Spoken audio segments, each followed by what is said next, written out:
Hello everyone. Welcome to Happy Science Meditation Seminar. I'm Bob Imai, Minister of Happy Science. Thank you for joining us today. Firstly, let us recite Prayer to the Lord.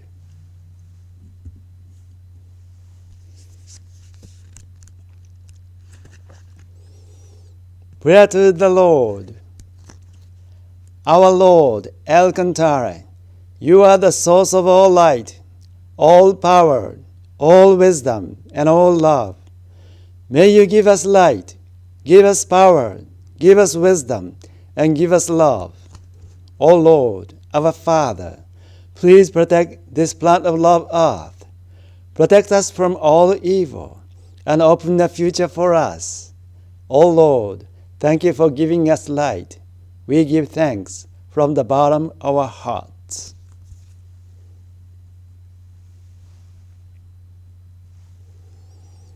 Thank you again for joining us today. We have been studying this book, Rojin. Today's subject is Buddha's Truth and its Study. At Happy Science, we value highly the exploration and study of Buddha's truth. The reason why the study of Buddha's truth is so important is that it helps to build a deep understanding of the criteria for the evaluation of things. It is because Buddha's truth provides people with the three truths.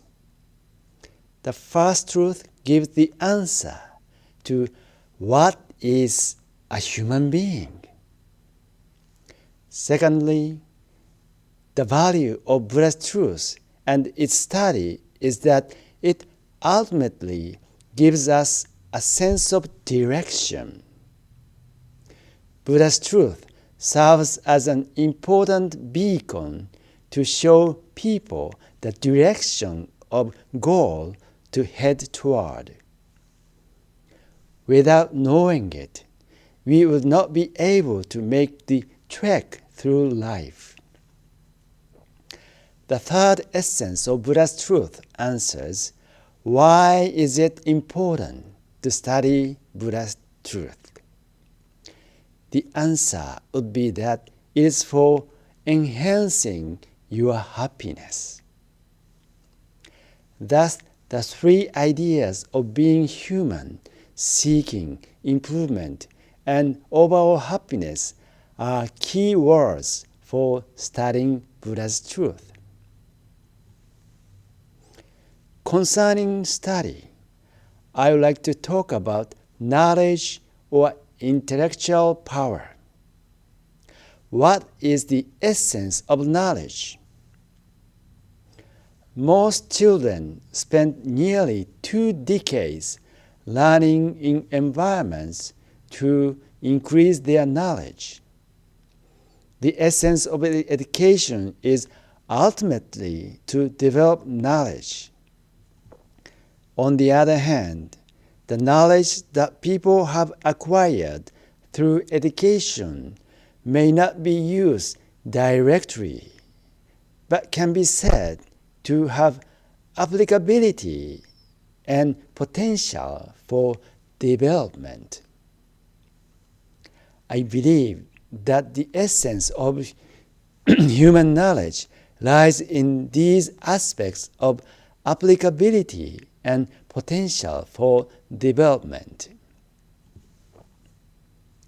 Master Oka's book gives strong impact on our way of living, containing some kind of core aspiration or attitudes that would improve humanity. Thus, the nature of knowledge involves an aspect that is abstract and speculative. We might say that the more one is capable of understanding such an aspect, the more spiritual one becomes. Here, I like to discuss the essence of knowledge and intellectual power in relation to Rojin, the mystical power, the subject of this seminar. First, I like to say that there is a relationship between knowledge and spiritual or psychic abilities. The starting point for a person to become involved in religion would be special inspiration and spiritual sensitivity. People who have established themselves in academia often very cautious and suspicious, which prevents them from entering the path of faith. I think it will be extremely important to provide teaching in a way that people would accept. People will not be moved or find happiness in learning unless the content of the Buddha's truth is also of a considerably high level. In this sense, the content should at least exceed the average intellectual level of society. As they hear the stories on invisible spirits daily, they will become unable to differentiate the truth or falsity of the stories or perceive if the reality is somewhat distorted. Intellectual power is very useful in preventing breakdown of a person's intellectual character. In this way, when comparing the two aspects of having knowledge and having spiritual constitution, the important thing would be strive to improve one's intellectual power while having a pure heart. I believe that the purity of one's motivation is seeking knowledge is very important. Such purity would in turn ultimately lead us to the wisdom of the universe. The primordial God or Buddha, who created the universe, is extremely wise and full of wisdom. Therefore, at the highest attainment of Rojin is Buddha's wisdom. The question is whether we can live our lives as if God or Buddha were present, whether it is possible to live in the same way as God or Buddha lives while living in the flesh. Consequently, it be said that knowledge of intellectual power that is connected to ultimate wisdom is a key part of Rojin, the mystical power.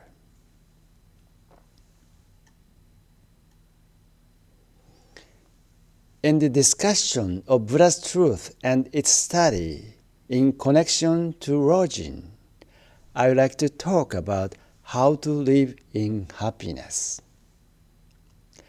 The answer to the question, what makes a person happy, could be the same as the answer to the question, what kind of person is he or she?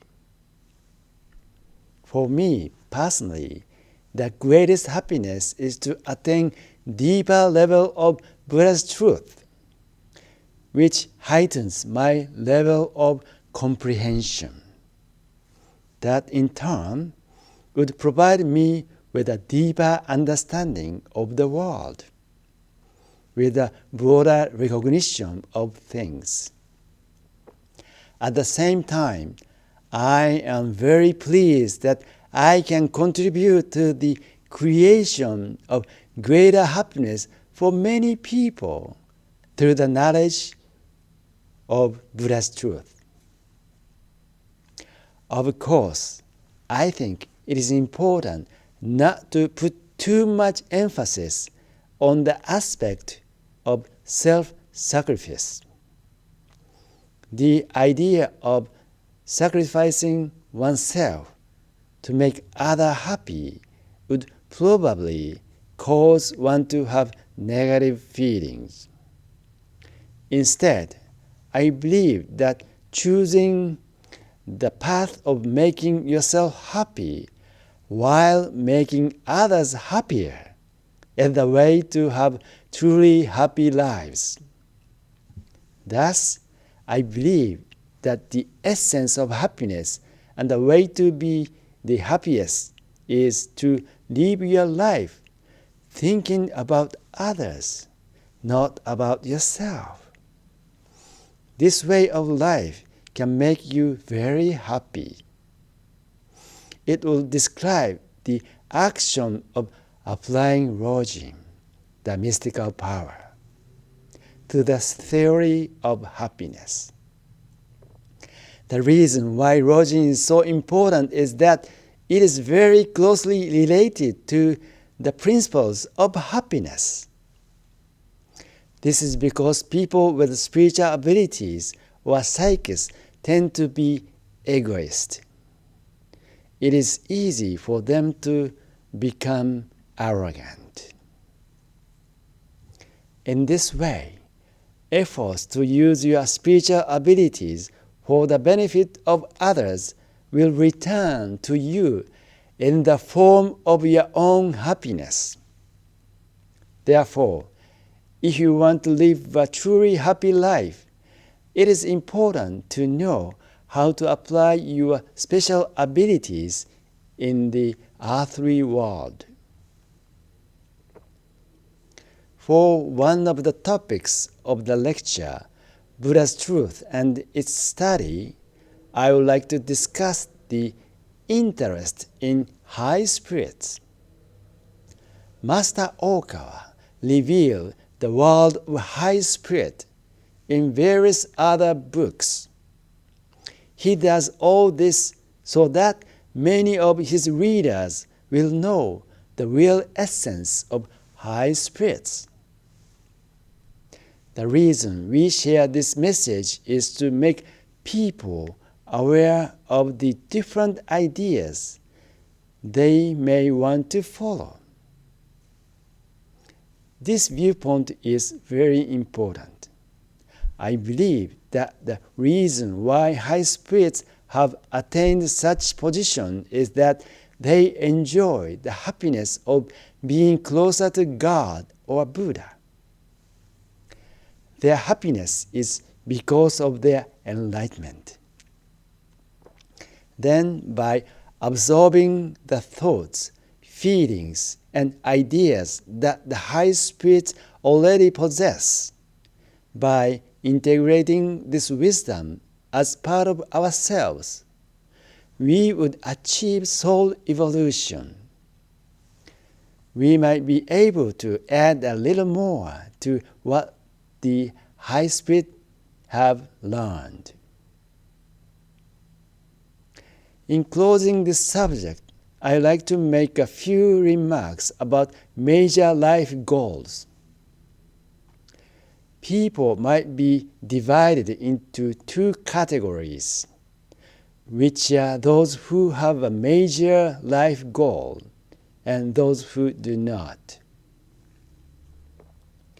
Basically, I think the most important thing when setting your major goals in life is to eliminate such goals that contradict the mind of God or Buddha.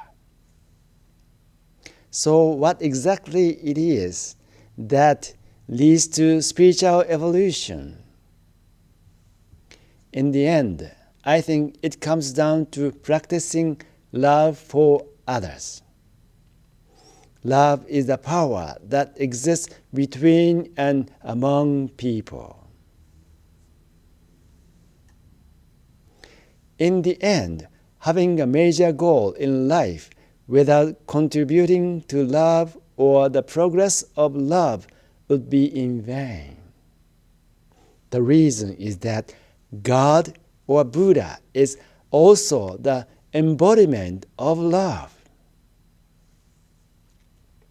Also, positive requirements would be to contribute to the development of love and to be able to influence and inspire most of the people you meet. Premised on these requirements, let us further consider the question, what is the major goal of life? I will say the direct answer is becoming a person who is closer to God or Buddha. All depends on these words. Now let us have a contemplation time. In this lecture, I mentioned 3 truths provided Buddha's truth. Please contemplate the following questions. Are you studying books of truth in order to know what it means to be human? To know what improvement truly means to human beings? To know what kind of life we should live to be happy? Also, what is your major life goal?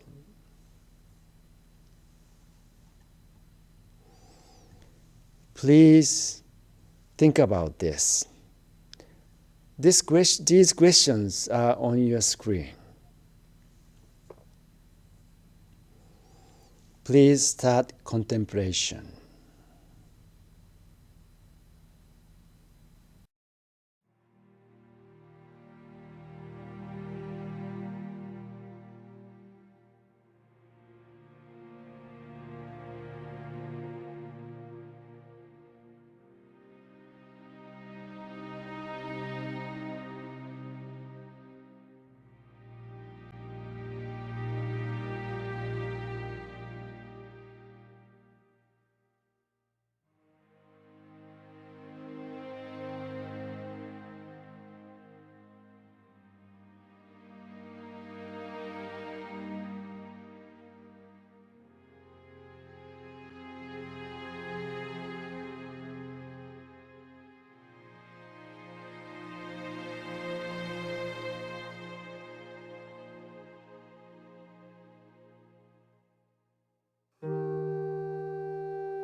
Please end your contemplation.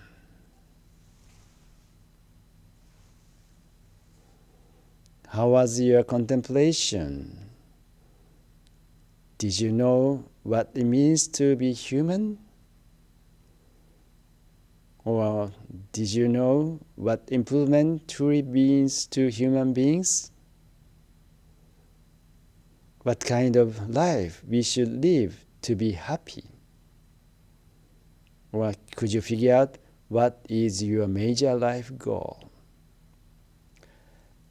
Now let us practice meditation of happiness. This meditation reveals that your life is full of happy moments. You are already a happy person as you are. Please enjoy the happy moments.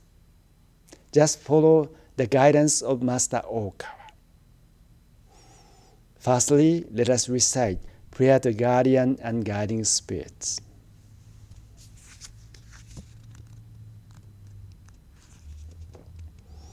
Prayer to guardian and guiding spirits. My guardian and guiding spirits, deep inside of me, you are the fountain of life, the light of hope, the source of wisdom, and the shield of courage. Every day, may you help me develop my soul and refine my mind. Every day, may you give me inspiration and show me the right path to follow.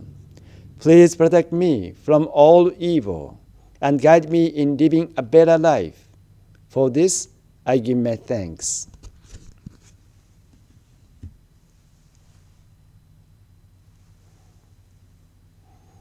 Now, please begin meditation of happiness.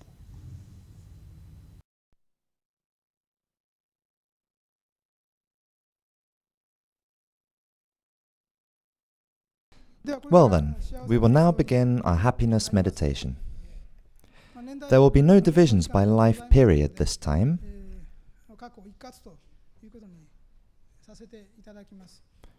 I would like you to find a moment in which you felt powerfully happy, or to find a moment of joy that you have overlooked. Cast your eyes all along the flowing river. I bet that no one noticed if a clean spring is gurgling up from the river bottom. You'd always wondered where the water in the river had flowed from. But in truth, the water arises from the bottom of the river. We don't know if it comes from outside, but we do know that it's flowing into the river. In this way, in your own life, there have undoubtedly been words and actions offered to you in support. I want you not to lose sight of this. I want you to know them as the joys of your soul. This is the object. So then, again, regulate your breathing. Stretch out your backs. Control your respiration and lightly close your eyes.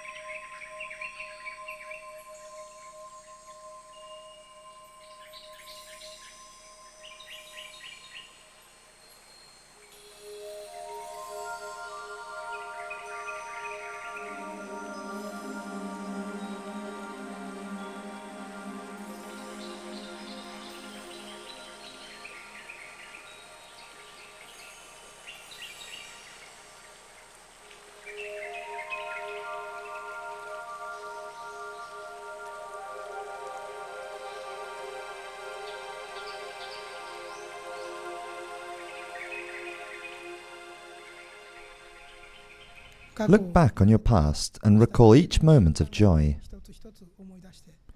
And if you find someone whom you owe them a debt of gratitude, then within your heart say thank you to them now. Please begin.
All right, please stop. Positive thinking seems to be very different from self-reflection. You will see that meditating on positive thinking turns out to be not so different from self-reflection after all. We've been doing happiness meditation, but there are so many of you crying. Strangely enough, you were supposed to have been happy, yet you're crying. I think it's proof that from whichever angle you attack it, you would eventually wind up at the same place.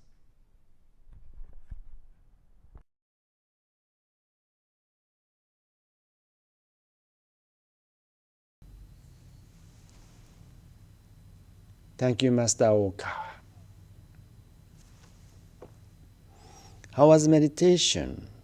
Could you find the happy moments in your life? This meditation is a part of Buddha's truth.